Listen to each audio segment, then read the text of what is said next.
أعوذ بالله السميع العليم من الشيطان الرجيم بسم الله الرحمن الرحيم رب اشرح لي صدري ويسر لي أمري واحلل عقدة من لساني يفقهوا قولي رب زدنی علما۔ السلام علیکم ورحمۃ اللہ وبرکاتہ۔ الحمدللہ ہم سورہ بقرہ کا ترجمہ و تفسیر کر رہے ہیں۔ 49 آیات کا ترجمہ و تفسیر ہم کر چکے ہیں۔ آج کا سبق آیت نمبر 50 سے ہے۔ ذکر چل رہا ہے بنی اسرائیل کا کہ اللہ تعالیٰ فرماتے ہیں کہ بنی اسرائیل کو کہ آل فرعون تمہیں کس طرح سے برا عذاب پہنچاتے تھے، تمہارے بیٹوں کو قتل کرتے تھے اور تمہاری بیٹیوں کو زندہ چھوڑ جاتے تھے، اور اس میں تمہارے رب کی طرف سے بڑی آزمائش تھی۔ یہ جو ربکم عظیم، عظیم جو ہے یہ بلاؤن کی صفت بنے گی، رب کی صفت نہیں ہے یہ، ٹھیک ہے۔ اس میں تھوڑا سا دھیان کیجئے گا، کل غلطی ہو رہی تھی آپ لوگوں سے۔ وَفِي ذَلِكُمْ بَلَاءٌ مِّن رَبِّكُمْ عظیم، کہ اس میں بڑی آزمائش ہے تمہارے رب کی طرف سے۔ یہ عظیم جو ہے یہ بلا کی صفت ہے۔ آگے سبق دیکھیے۔ اعوذ باللہ من الشیطان الرجیم اذ فرقنا بکم البحر فانجیناکم واغرقنا آل فرعون وانتم تنظرون۔ اور اذ جب فرقنا ہم نے پھاڑ دیا، فرق پھاڑنا، کھول دینا، نہ ہم نے پھاڑ دیا، بکم بے کے لیے، کم تمہارے لیے، البحر یہ میم پر پیش جو ہے یہ بحر سے جوڑنے کی وجہ سے ہے، بکم البحر، البحر دریا کو، فانجیناکم پس انجینا ہم نے نجات دی، کم تمہیں پھر ہم نے تمہیں نجات دی، پھر ہم نے تمہیں بچا لیا، واغرقنا اور اغرق غرق کیا، نہ ہم نے اور ہم نے غرق کر دیا، ہم نے ڈبو دیا، آل فرعون کو، وانتم اور انتم تم تنظرون دیکھ رہے تھے۔ اور جب ہم نے تمہارے لیے دریا کو پھاڑ دیا، تم کو نجات دی اور فرعون کی قوم کو غرق کر دیا، اور تم دیکھ ہی تو رہے تھے۔ دیکھیے کہ ہم نے پہلے یہ پڑھا کہ فرعون نے خواب دیکھا، اس خواب کے نتیجے میں اس نے یہ کیا کہ لڑکوں کو، بنی اسرائیل کے لڑکوں کو جو پیدا ہوتے تھے ان کو قتل کروا دیتا تھا، پھر لڑکیوں کو چھوڑ دیتا تھا۔ اس کے بعد قصہ جو ہے وہ درمیان میں حضرت موسیٰ علیہ السلام کا پیدا ہونا، حضرت موسیٰ علیہ السلام کا بچ جانا، اس کے بعد دریا میں ان کو بہا دینا ان کی ماں کا، حضرت موسیٰ علیہ السلام کا فرعون کے پاس پلنا، یہ ایک لمبا ہے۔ تقریباً 30 سال حضرت موسیٰ علیہ السلام فرعون کے پاس گزارا، پھر وہاں سے آگے چلے گئے۔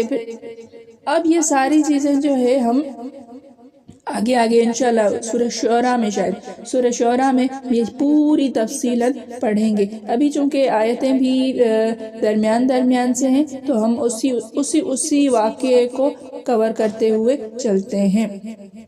دیکھیے کہ اب حضرت موسیٰ علیہ السلام نے بنی اسرائیل کو فرعون سے چھڑا لیا، ٹھیک ہے۔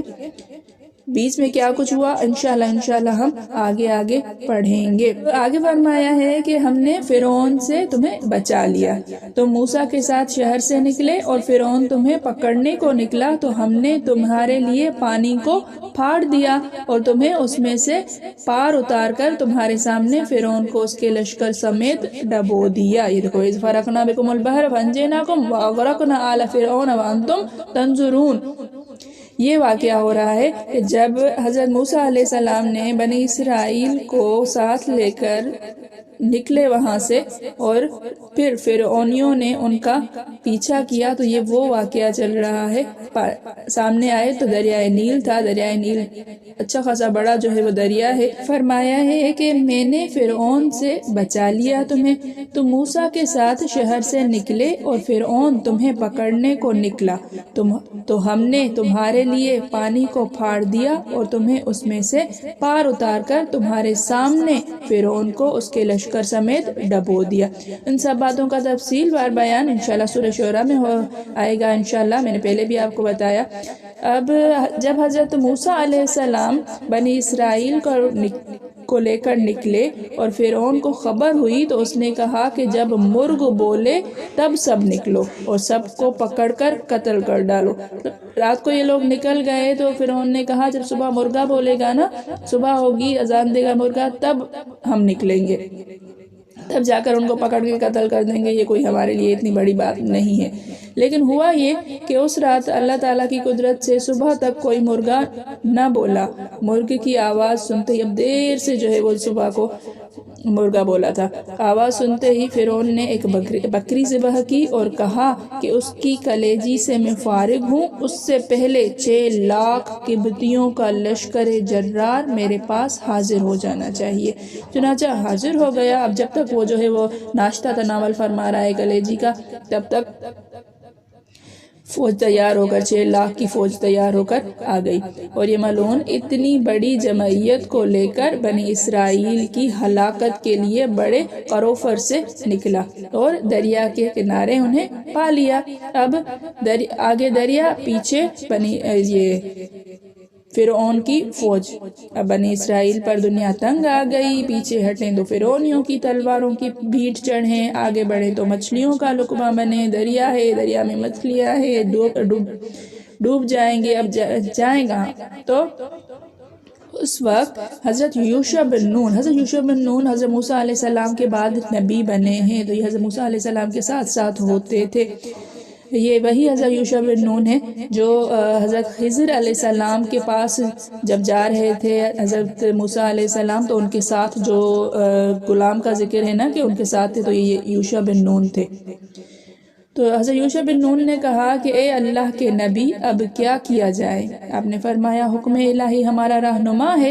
یہ سنتے ہی انہوں نے اپنا گھوڑا پانی میں ڈال دیا، لیکن گہرے پانی میں جب غوطے کھانے لگا تو پھر کنارے کی طرف لوٹ آئے اور پھر پوچھا، اے موسیٰ، رب کی مدد کہاں ہے؟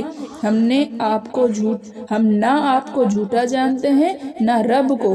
3 مرتبہ ایسا ہی کہا۔